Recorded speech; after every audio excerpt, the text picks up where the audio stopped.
This is the Tyler Morgan Show on Relentless Daring Media Network.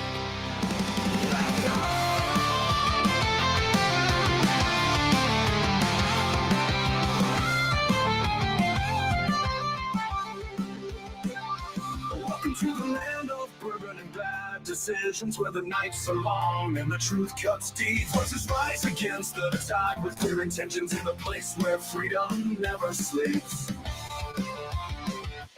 Echoes of the past in the halls of tomorrow. The light will chase away the whispers of sorrow. Stand tall, never bow, the fight's just beginning. With every word, the fire keeps on spinning. Let the Lord got a message for the nation, raising up the flag with no hesitation. Through the storm, the fire burns bright. On the edge of reason, we defend our rights. Whoa.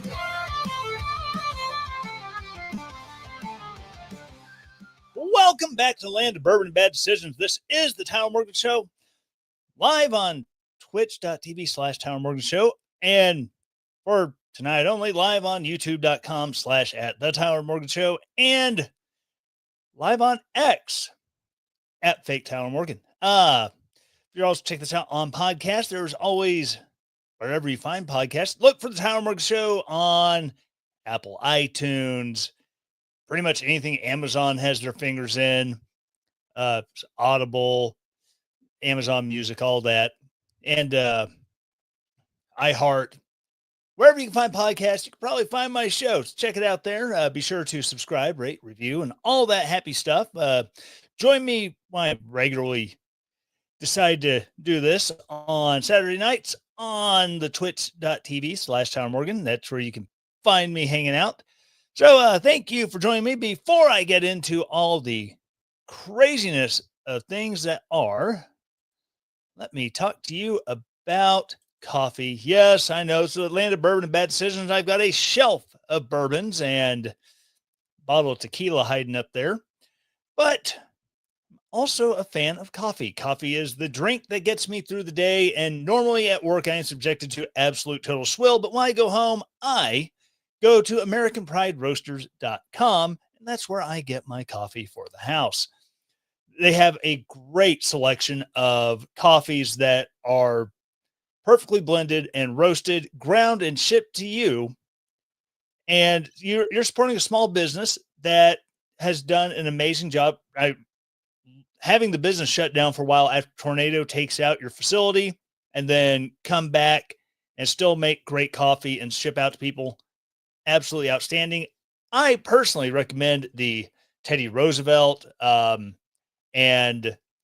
the Thomas Paine Age of Reason remix, which is like pure Robusta beans. I know a lot of people who are coffee snobs. It's Robusta. It's not Arabica. Arabica is by far the best beans.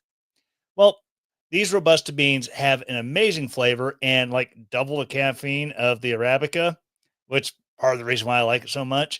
So check them out today. American Pride Roasters, APRcoffee.com. Historically great coffee. All right. So much crazy in the world today. But big story coming out of Venezuela is that Nicolas Maduro is mad. I know it's so sad that old Nicky Poo would be upset that the United States sent the USS Gerald Ford, our largest aircraft carrier, to the Caribbean in order to interdict drug traffickers. Now, I know there's a lot of people who are very upset because, well, we don't know that they're drug traffickers in these boats. Well, you see, I'm going to let you in on some inside secrets on how target acquisitions in the military works. See, you just don't go out and blow up every Tom, Dick, and Harry that you see doing stuff that may be questionable. That would be wrong. But we do have these wonderful things called ISR assets: intelligence, surveillance, and reconnaissance. So these are predator drones that are watching these ports where these boats are getting loaded. And then more than likely, because you just can't run ops on people you see doing weird things or questionable things, you have to have it backed up with multiple layers of intelligence. I'm talking signals intelligence, meaning we are intercepting phone calls where it's like, hey, have the drugs at this location at this time to load onto this boat. Oh, okay. So at this location at this time, we put a predator drone flying over, and oh, look, there they are loading the drugs onto the boat. Or you can also back that up with human intelligence, where you have an insider, you have that confidential source, you have that informant who is letting intelligence assets know, whether they're defense intelligence, whether they're CIA, DEA, running ops in just kind of keeping an eye on things in Venezuela, where a lot of the drugs are coming from. And they're, the human matches up with the visual, with the SIGINT that they're getting with these intercepted calls, and then boom, you can make a target package. It gives you the intelligence you need to direct a strike. But, oh, Nicky Poo, he is accusing Trump of, quote, inventing a new eternal war, end quote. This is coming from Just the News. Venezuelan President Nicolas Maduro accused Trump administration of inventing a new eternal war after the Pentagon deployed the aircraft carrier USS Gerald R. Ford, its largest warship, into the Caribbean waters to ramp up anti-drug efforts. According to court filing, U.S. Department of Defense, 6 suspected members of the Venezuelan gang Tren de Aragua, designated by Trump administration as a terrorist organization, were killed in a U.S. military strike on a vessel in the region, according to a Newsweek report published on Saturday. The people of the United States know it. They are inventing a new eternal war. They promised they would never get involved in another war. Now they are inventing a war that we are going to prevent. How? Maduro said in Caracas, according to state media, by mobilizing the peoples of South America. Okay, Chunky. I honestly don't know how many people in South America are going to go to war for the guy who, along with his predecessor, have done everything in the world to destroy what used to be one of the largest economies in the Western Hemisphere. Dare I say the world, because they were quite the petrostate prior to the rise of communist leanings in South America, and especially in Venezuela, with the Soviet influence during the 1950s and 60s. Maduro was charged March 2020 in the Southern District of New York for narco-terrorism, conspiracy to import cocaine, possession of machine guns and destructive devices, and conspiracy to possess machine guns and destructive devices, which, while I like that they're trying to build a case against him, I don't know how you can charge someone in another country with violating American laws as far as like the gun stuff goes. If you want to make the accusations of the narco terrorism and obviously the conspiracy and the act of importing cocaine and other drugs, got it. That transnational operation. So I can see it. Now, if they're going for like legit gun charges, like, proof that he is responsible for the importation of these guns, and that's what they're using to stack up, add gun running to everything else he's doing. Okay, cool. I get, but say that in the charging documents. Don't leave it vague. He was possessing illegal guns. Was he possessing illegal guns in the United States? No, but he was possessing them. Okay, well, just possessing them when you're not here is not necessarily an issue. You know what I mean? Oh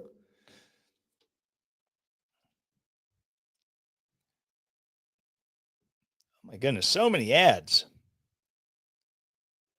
It basically shuts that article off. But yeah, now there's a lot going on with Venezuela, and really to see what's going on with Venezuela, you have to look beyond just Nicolas Maduro, Trinidad Aragua, and the borders of Venezuela, because you have to look at their outside ties. They're really being heavily invested in by China.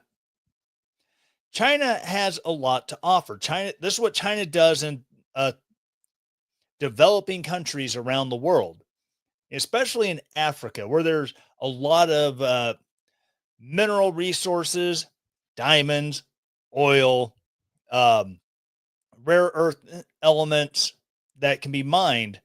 As they go in and they establish the infrastructure to, get roads out to these mining operations, to build up the country's infrastructure in general.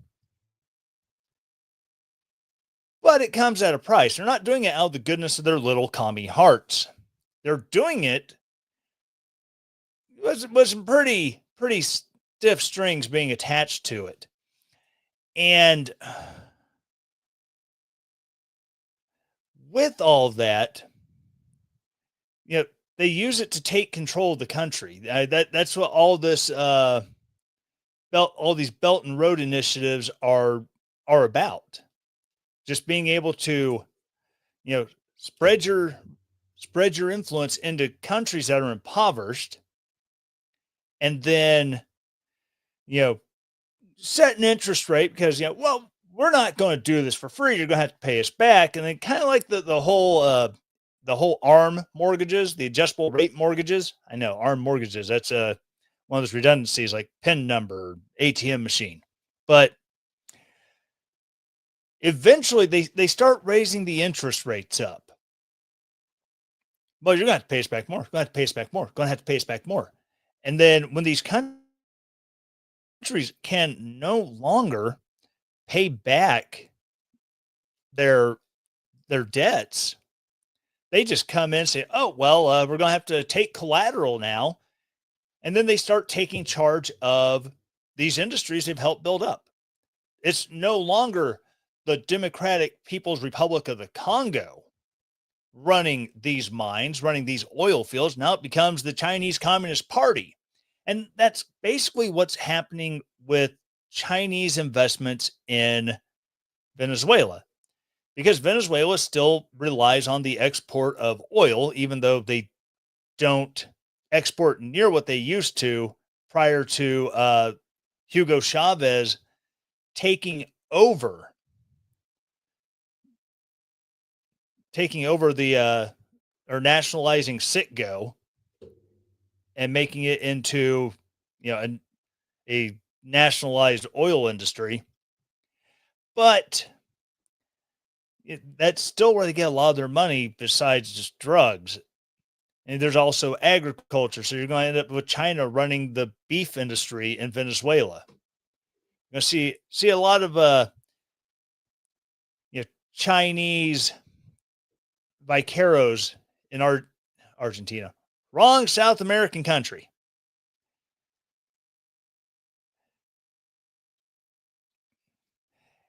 And just you guys start seeing a lot of the Chinese vaqueros and eventually running the ranches. And that's going to be really where they take on a lot of controlling Venezuela. Now, keep in mind, the more that Venezuela is going to uh, be a thorn in our side, and that we're going to be focusing on them in the Caribbean, we're going to not be watching Taiwan so much. I know it's getting into crazy conspiracy theories here, but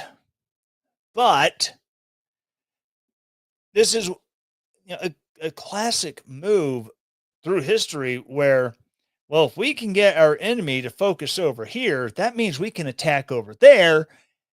And either A, they'll be none the wiser, or B, which is more probable, they know we're going to attack, but are they going to be willing or able to move assets from this location in the Caribbean to the Pacific to be able to defend Taiwan, which we've had this kind of off and on. Oh yeah, we support the one China policy, but we're going to defend Taiwan. And China's already been very public on their 2027 goals of taking Taiwan. So it's a very dubious situation with Maduro. Now, they've already been doing things where they fly F4s and F-16s near our cruisers and our battleships down there, and they act like this is some great big thing. That, oh my God, look what we did! The mighty United States couldn't stop us. It's like, buddy, I don't know if you know this, but if you're getting that close, it's because we let you. Sure, you're going to get your cute little propaganda stunt and make waves that way, thinking that you're some big, making yourself look like some great big threat against the West or against the U.S. But we have planes that can shoot you out of the sky before you realize we're even there. You ever stop and think about that? Oh, Nicky Poo down there in Venezuela. That it's not that you're doing anything better than us. It's just we're allowing these things to happen because when you're the big dog on the block, who cares if the little Shih Tzu barks at you? You rip him a new asshole without even thinking about it. But you have the marine assets that are part of that carrier group in the Caribbean, and this is something that a guy I follow on TikTok, he pointed out a large portion of the air assets that Venezuela has is F-16s that we sold them back in the day before it was taken over by Hugo Chavez. And the big song that's been blowing up on TikTok in the past month is I stole an F-16. How do I start an F-16? You're going to have a bunch of Marines that if we do have to commit land forces, they're going to be like, I know this song. I can follow the words to the song. Start the F-16. Aha! Victory! Which, Marine grunts in an F-16. I'm not saying it would be a bad thing. It would definitely be comical. But there's other things go on in Venezuela as well. They send Tren de Aragua to training camps in Iran. Weird. Seems to be a bit of a disconnect there between sending people to Iran who are not Muslims, but what could they possibly be learning in Iran at camps that are run by the IRGC, the Iranian Republican Guard Corps? Nothing bad could happen there. And for some reason, the Iranians and Palestinians like to send people to Venezuela to Margarita Island, where they learn particular skills there as well. Huh. Why would jihadis need to go to Margarita Island? I mean, if all they were doing was going drinking margaritas, hey, you go enjoy your tequilas. I mean, I've been known to enjoy it on occasion, but I don't think they're doing that either. Just ultimately,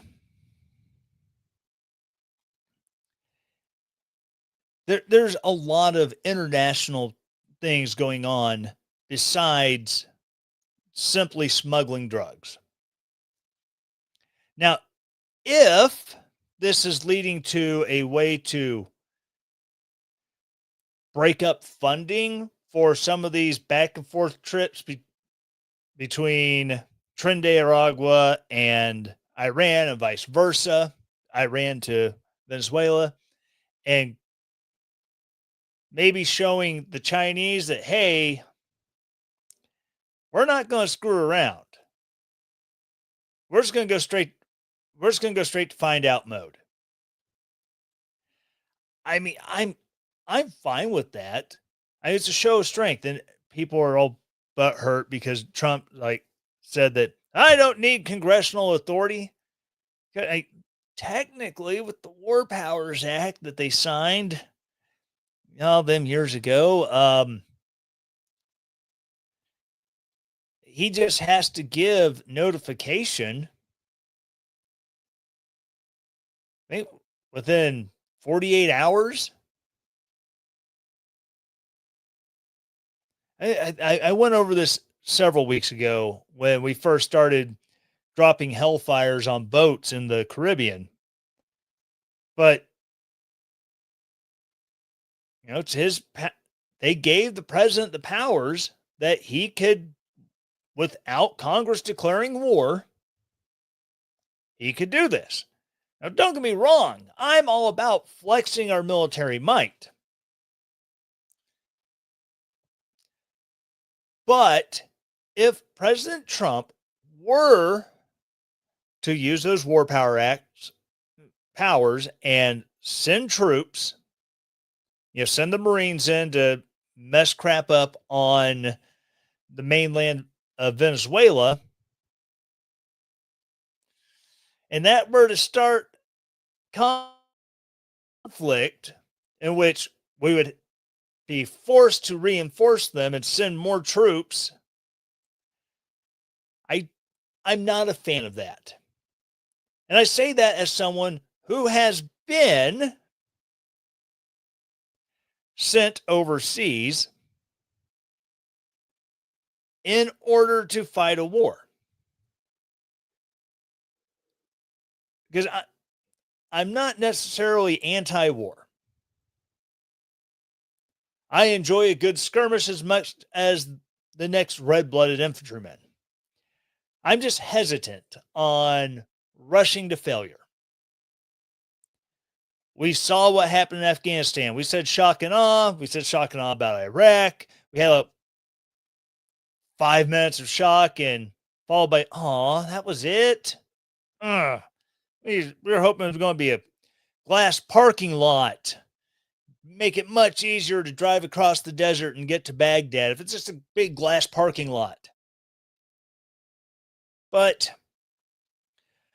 And then you have to get into the whole thing of mission creep, mission shift, where you're no longer doing the mission that you initially set out on. How long after we go, if we were to go in and militarily depose Hugo Chavez? Let's just say that his military goes, screw you, we gone. And they let us have them. How long do we go from, cool, we came in, we deposed you, here's a new government, to basically running their country? The people chose new government, but now we need to manage it. And we get into the whole nation building thing that we do with Afghanistan and Iraq. And that's the reason why we're there in those countries for so damn long. That's where I have the issue as a veteran. Because I don't want to see us send our troops into harm's way when we don't need to. Which that's great about the air power and assets that we have. Unfortunately, to win a war, you have to have boots on the ground.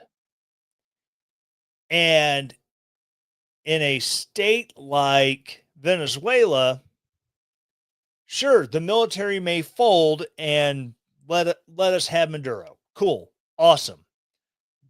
his top loyalists, they turned them over because, hey, we're just here to fight for Venezuela. We're not here to become bullet magnets for the U.S. government.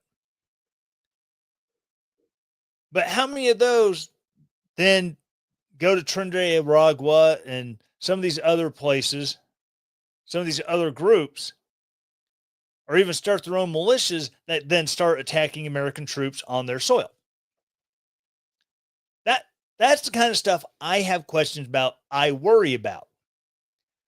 A quick, relatively easy fight that turns into a long, drawn out bloodbath in the streets of Venezuela, in the jungles of Venezuela.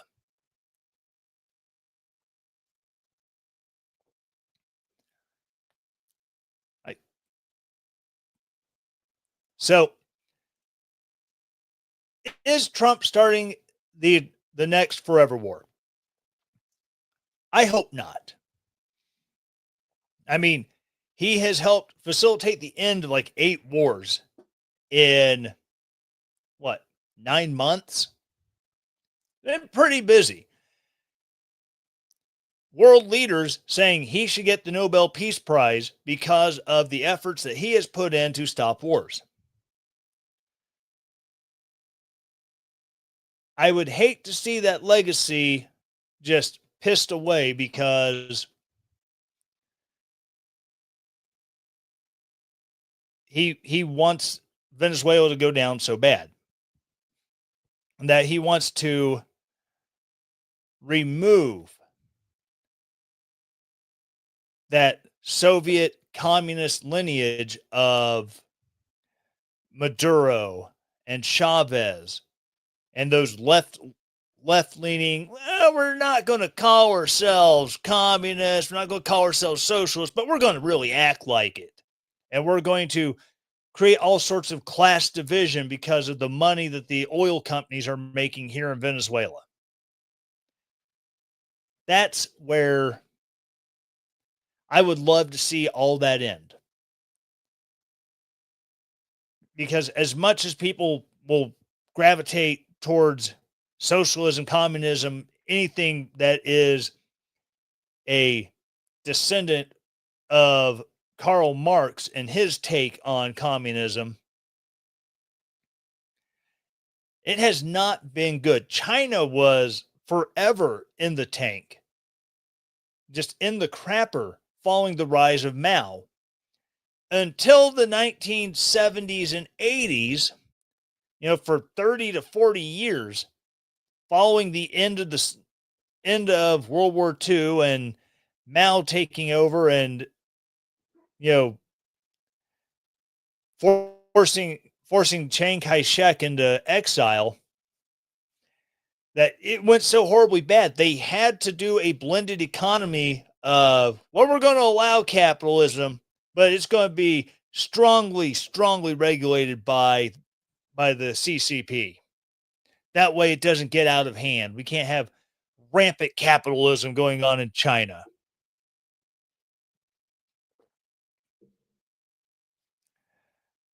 Because, you, like I said, you can look at the effects of China post World War II, where they couldn't even really rebuild the destruction that was wrought on them by Japan. You look at North Korea, where following World War II and the rise of Kim Il sung, it could not rebuild following the ouster of Japan control over the peninsula. And don't be wrong, the first guy in charge in the South wasn't that great either, but at least capitalism had a chance to flourish and take off. But you see all these drastic comparisons of capitalism in a third world country where it's allowed to flourish versus communism, socialism coming in and taking over, and everything dies on the vine. That was what happened with Venezuela. It was suffering. And then Hugo Chavez came in and just basically salted the earth for the next 20 years. So I hope this is not going to be a new eternal war. Only this time, instead of dry, arid climates, it is in hot, humid nastiness and turns into a new generation's Vietnam. All right, before I go on to something else, let's see, what do I want to talk about here? That's the wrong one. Beard oil. Yes, beard oil. I know. I don't have a beard anymore. I shaved it off. I've got the mustache and a little bit of a soul patch going, getting ready for the old Movember because I'd rather go into it with something already going than the month long wait of dirt stash. Then, okay, starting to turn to a mustache at the end of the month. It's finally something respectable. But well, I did rock the beard, and even now, because my face likes to dry. We're going into winter. Air is going to dry out. Face is going to dry out. It's going to get itchy. Everything underneath the hair on my lip and my is going to get dry. I like to keep it well taken care of. Like keep it conditioned and keeps your face from drying out, keeps from getting itchy.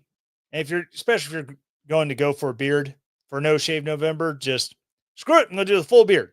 Hey, invest in a good beard oil. And I highly recommend bluecollarbeardsman.com for their regular lineup of beard oils. Sign up for their subscription service and you get the scent of the month sent to you every month. I know there's so many words that they're homophones and it sounds weird saying them one after the other, but check them out. They amazing scents, great products. The oils are handcrafted, a blend of not just carrier oils and some scent. It's got like emu oil. It's got, I think coconut oil is one of them. It's an amazing blend that does more than just, you know, helps the scent stay on your face. Does a great job. It conditions your beard. It conditions your skin. And if you're a person who doesn't like growing beard because your face gets all itchy, I cannot recommend this enough. Check out their lineup of beard butters, beard washes, beard conditioners.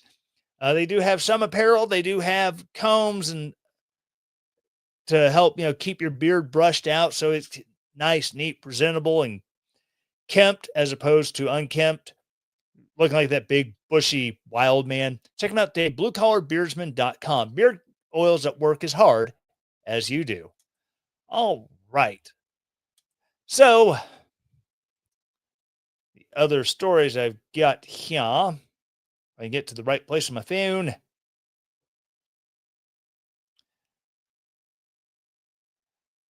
I've been bouncing around so many places. It's more Venezuela stuff. Yes. No King's protest last week. I know I took last week off, so I couldn't make fun of it then. But I'm here to make fun of it now. So, No King's protest happened. My hometown had a No King's protest. It had tens of people who showed up, which it was hilarious that the No King's protest in Lebanon, Missouri, happening on the corner of Jefferson and Elm, was in front of the King Cash Saver grocery store. Yes, that's right. Protesting No Kings in front of a store that literally has King in the name. I'm sure they were very appreciative of that. But I would like to say they're successful. We still do not have a king.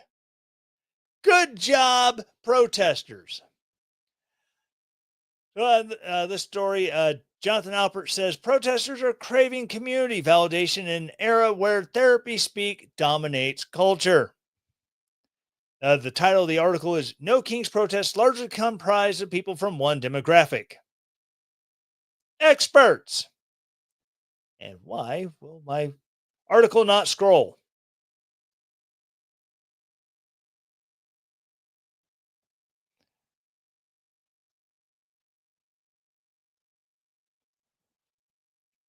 All right. So lovely. I'm Trying to do a live stream here and I can't get my article to scroll.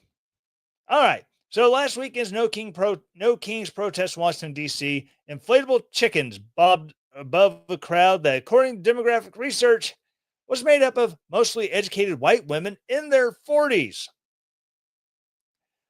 Psychotherapist Jonathan Alpert said the No Kings protests were a snapshot of an era where an emotional catharsis and civic activism had begun to blur. What we're seeing is kind of group therapy playing out in the streets, he told Fox News Digital. The protest, which drew thousands to the nation's capital and similar rallies across the country, was aimed at denouncing what participants described as Donald Trump's kingship and blatant authoritarianism. According to researchers at American University who track protest movements and whose findings were first reported by Axios, the typical DC attendee was an educated white woman in her 40s who learned about the demonstration through friends or social media, which means Karen is spending way too much time on Facebook or Twitter. Quote, the No Kings movement allows people to feel belonging and community. Sharing grievances with like-minded people feels good, but it doesn't necessarily change anything. Oh, shocking revelation there, Doc. Alpert, the author of the forthcoming book, Therapy Nation, said therapy speak is everywhere in our culture. Dating apps, on the news, even political rallies. People start labeling others as narcissists or traumatized when those aren't clinical diagnoses. I'm pretty sure narcissistic personality disorder is an actual diagnosis. Just throwing that out there, Doc. Albert sees that hunger for connection is central to the No Kings phenomenon. People are craving community, and this gives them a place to channel that. They're surrounded by others who validate how they feel, and that validation can be addictive. Some protesters are equating the No Kings movement with the civil rights movement. In their minds, there's an equivalency, but there really isn't. They want to be part of something historically meaningful, and that longing can distort perspective. That fleeting catharsis, Alpert added, can also mask something darker. A lot of times people are unhappy in their own lives. They may have anxiety or anger, and they project that onto others. That's partly what we're seeing play out at these rallies. During No Kings protests across the nation last Saturday, individuals sporting inflatable T-Rex, elephants, and other brightly colored costumes flooded the streets. Supporters say inflatable costumes draw attention without violence. The tactic started in Portland, Oregon during protests against U.S. immigration and customs enforcement operations. Ah, yes, the poor frog dude who had pepper spray shot into his butt fan. Whew, that was a bad day for him.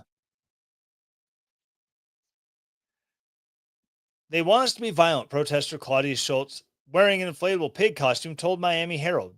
You can't get any less violent than this. It's true. You don't get less violent than wearing a pig costume. But, and I really think this has a lot to say about self-isolation, especially in the years following COVID. During COVID, you had a lot of people, when they were told, hey, you got to stay 6 feet, you got to quarantine, stay away from people, and they took that crap to heart. And they never grew out of it. They became somewhat agoraphobic. And so they leave their home and they go to work. And I'm sure many of these people are work from home jobs. You don't have to go socialize with people. You don't have to get out there in your community and experience life with other people. You end up stuck on social media where you fall into, allow yourself to get siloed into left thinking, right thinking groups. And that's a No King rally, so they're obviously going to more liberal, progressive, Democrat siloings. But that becomes their whole worldview is what does the algorithm pump into me based on who I follow, what groups I'm a part of, and this, that, and the other. And it just pushes deeper and deeper and deeper. And this happens on the right as well. I'm not saying this is a phenomenon only on one side. It happens to both sides. You get further siloed. And so you start looking at mapping of where people fall politically to where on the left, it falls down to very group think ideology, where you start going right of center. And yeah, when you get to the far right, now I'm not equating far right as what the left calls the far right. Neo Nazis, racist a-holes, all that crap. European right, maybe, but not the American right, not the American. We believe the government that governs least governs best. That's the far right I'm talking about. Your libertarians, uh, the anarcho capitalists who think that, yeah, government all is bad. We just need the capitalism. Yep. The ANCAP crowd is like the most extreme of the legitimate far right. And I agree with a lot of the stuff that they believe in, but I just don't agree with all of it. I'm more to the middle. I'm still pretty right of center, but I'm more closer to the middle than I am with the ANCAPs. But like I said, and all this siloing happens, it pushes people further and further apart. And a lot of these people who are doing the No Kings rallies, if they're there seeking connection, that's because they don't go out and they will not interact out in the crowd, out in the public, because of whatever reasons. The government told them they should be scared of being in large groups, yet during COVID, how many George Floyd had like 5 massive funerals that drew everybody out. You had the George Floyd protest where suddenly, people wearing masks, not to prevent getting sick, but to prevent getting identified when they were doing things that were shady and, dare I say, illegal. But they have these times where they will go out and they'll interact. But the thought of going out and interacting organically, where what if I do meet someone who I disagree with? What if I do go out and find someone who will push back on my ideas? And that freaks them out. So when they have an opportunity for these large protest events, all the people think like me. Oh my gosh, I'm so happy. I can go out and I can hang out people. I'm not having to worry about people thinking I'm bad because I don't agree with them, because I agree with everything they say. And that's really sad state of affairs for anyone like that, whether you are left or right, that you feel that you can only go out and go to these events because it's the only place you're going to be welcome. I work in the public. I work with people who stated some political opinions that are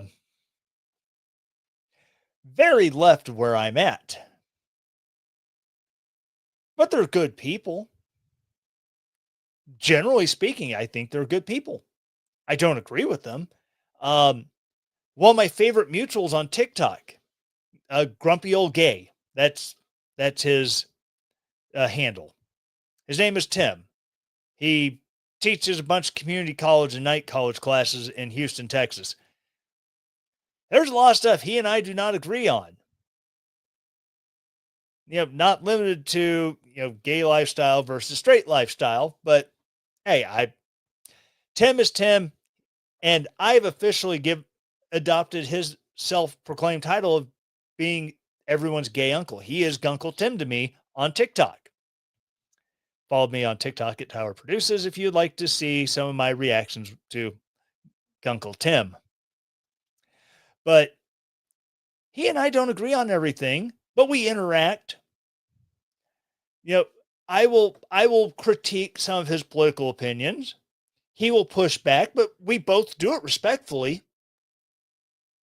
And that's where we should be. He could be a stark raving communist. And I should be like, hey, I don't agree with communism because X, Y, and Z. And he could be like, well, agree to disagree. All right, cool. By the way, I love your content. That's how I started my friendship with Tim. Hey, I don't agree with what you're saying here, but you've got great content and you come at things that maybe that we see the same problem, and sometimes your solutions are more in line with the way I think, sometimes they're not, but you're at least giving an honest effort to try to figure out what the cause of the problem is and what the solution is. We may disagree on both the cause and the fix, but we agree that there's a problem, and that's where we should be. There's a gay creator I saw the other day in New York City, and he was talking about people asking him if he attended the No Kings rally, and he's like, "No," and they're shocked, like, "But why wouldn't you? Look what Trump is doing." And he's like, "Listen, do you believe in democracy? Yes. Did Donald Trump win the 2024 election? Well, no, no. Did Donald Trump win?" And he goes on, points out that this is a liberal gay guy pointing out, I mean, blue hair, the rainbow flag buttons, the works, pointing out that Donald Trump won the popular vote. He won the 7 key swing states that he needed not only just to secure the presidency, but to put it on lock. He won the Electoral College. So, this No Kings rally is really an anti-democracy rally because Donald Trump is implementing the policies that he said he would when he campaigned to, for the people. He's like, I'm not a Donald Trump supporter. I did not vote for Donald Trump, but I understand where, when Joe Biden won, Joe Biden was implementing the policies that he said he was going to. Because that's how the American democracy works. And it's like, I'm seeing more of these people who maybe they're not red pilled, but they are still coming around slowly yet surely from being way left of center to more pulling back in because they see the Chris Valentes, the AOCs, the Zoran Mamdanis. They see these policy positions and go, whoa, I'm pretty left. I ain't that left. And the crazies are pushing them back more to the middle. And I'm fine with that. We still might not agree, but it's easier to find a solution with someone who is closer to, whose starting point is closer to you than farther away. It's easier to build a bridge over a narrow span than a wide span. And for those people who are doing that and coming around to it, I am grateful for that. I think it's going to make America a better place, even if we don't ever come around to, finding like a happy medium. At least having people who we disagree with that we can work with. Like John Fetterman, oh my God. John Fetterman is very, I want to get the government going because we shouldn't be using the American people who aren't getting food stamps, veterans who are not getting retirement pay, getting disability pay, government workers who they're not furloughed, they're still coming in and having to work every day and not collect a paycheck. We shouldn't be using that as leverage to beat the other side over the head with. Whether it's Republicans refusing to support a bill when Democrats are in charge, or what's going on right now with Chuck Schumer being so hell bent on avoiding being, you know, metaphorically guillotined, doing the air quotes here, by the crazies on his own side for maybe having the audacity to so much as, okay, we're going to pass spending for so our troops are getting paid, so SNAP benefits aren't getting cut off, and so we can, pay our federal workforce. He's not even entertaining that idea, which that is a scary thought that you and I mean so little to our political betters that if we suffer because they don't get to spend money on what they want to spend money on, tough titty.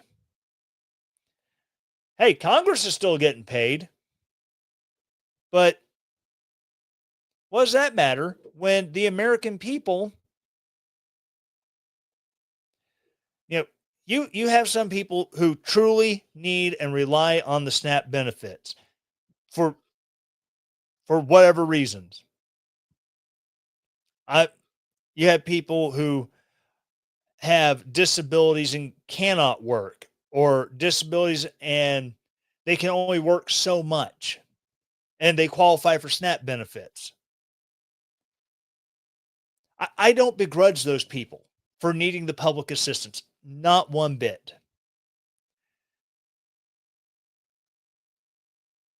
My son's girlfriend, she has Tourette's. She collects Social Security disability because of her Tourette's. And as a result, she is only allowed to work like 14 hours a week. Tell me how someone who is only allowed to work 14 hours a week and is not getting her Social Security disability. I actually think Social Security payments are still going out because that's considered a whole separate thing. But if she were not to be getting that Social Security disability, can only work 14 hours a week, and would not be getting SNAP benefits if she further qualified for them. How is she supposed to, feed herself? If her and my son were living together, how would they feed themselves? And Democrats just want to throw Republicans under the bus like it's us choosing this. No, our party is supporting a bill that's going to fund the government and get these people money that they need to survive, that our soldiers will get paid, that our veterans will get their disability, that military retirees and other government retirees will get their pension payments. We are trying to pay them. And only 3 of the other side has said, no, this is more important. Keeping the government running is more important than fighting over a crap ton of spending on a bill that we wrote and we designed to sunset at the end of this year. That should be a separate argument than this. But the crazies do not give a rat's hairy anus about any of that. They say that they are the party of the people. They are the ones who are pro pay for everything, Medicare, food, or Medicare. Yeah, Medicare for all. Government should just take care of you from cradle to grave, but not right now because we want to hold this over their heads and we're going to use you as the cudgel to beat them with. That's something to think about. We want to use the American people as a tool. We don't give one flying fig about what they're going through, just as long as we can use them to wave in the faces of our political opponents to make them feel bad that you're suffering because we are being dicks.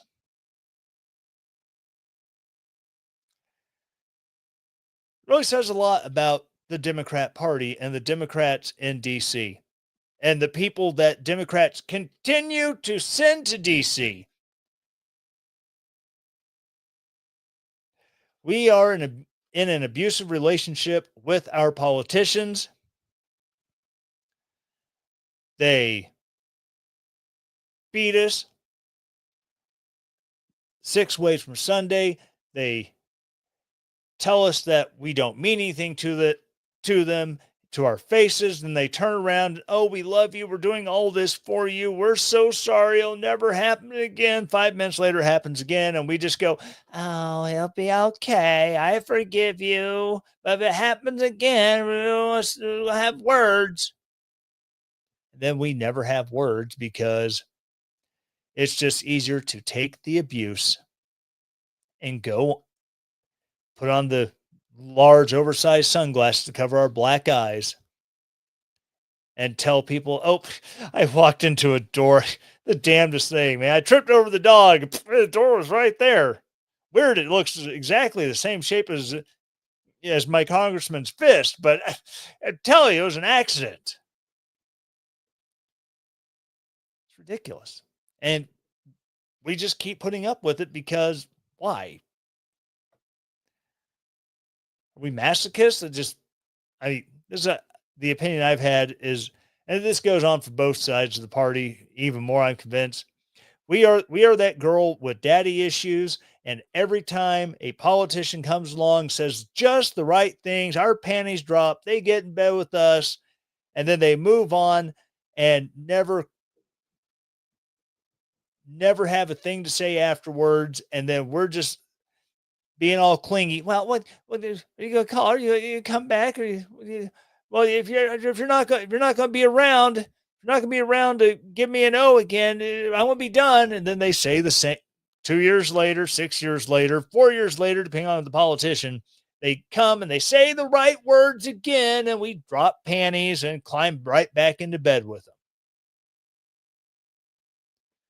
Because politically, we are sluts for whoever's going to say whatever it takes to, get us to drop our panties and get in bed with them. All right, that's going to wrap it up. I didn't cover everything I wanted to, but sometimes it's getting on a roll and can't help it.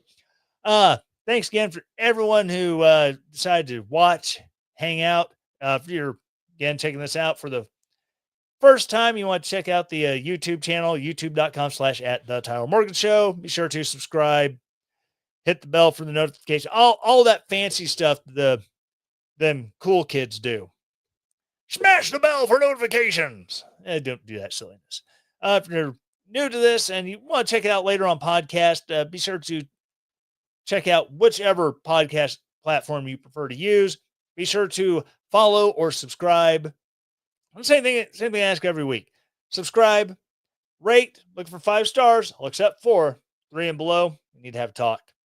Hit me up on Twitter @FakeTylerMorgan. My DMs are open. You can tell me why you need to give me 3 stars or less. Be nice, and I'll be nice to you. That's my general rule. Once you have subscribed and rated it, please write a review. Say something nice about the show. You don't have to get carried away with all the fluff. Just say something nice. Make people want to check it out. Once you have rated it, please share this episode with someone who you think will enjoy it. Send it to someone who you think will drive them absolutely bonkers. Either way, I will make your friends happy or I will drive them batshit crazy. I can go either way and I'll enjoy it no matter what I do. Once you have shared it, again, thank you so much. It means the world that you hang out with me. Thank you again. And as always, find all the right buttons to click because I don't have a producer. I'm doing this all on my own. As always, thanks for listening.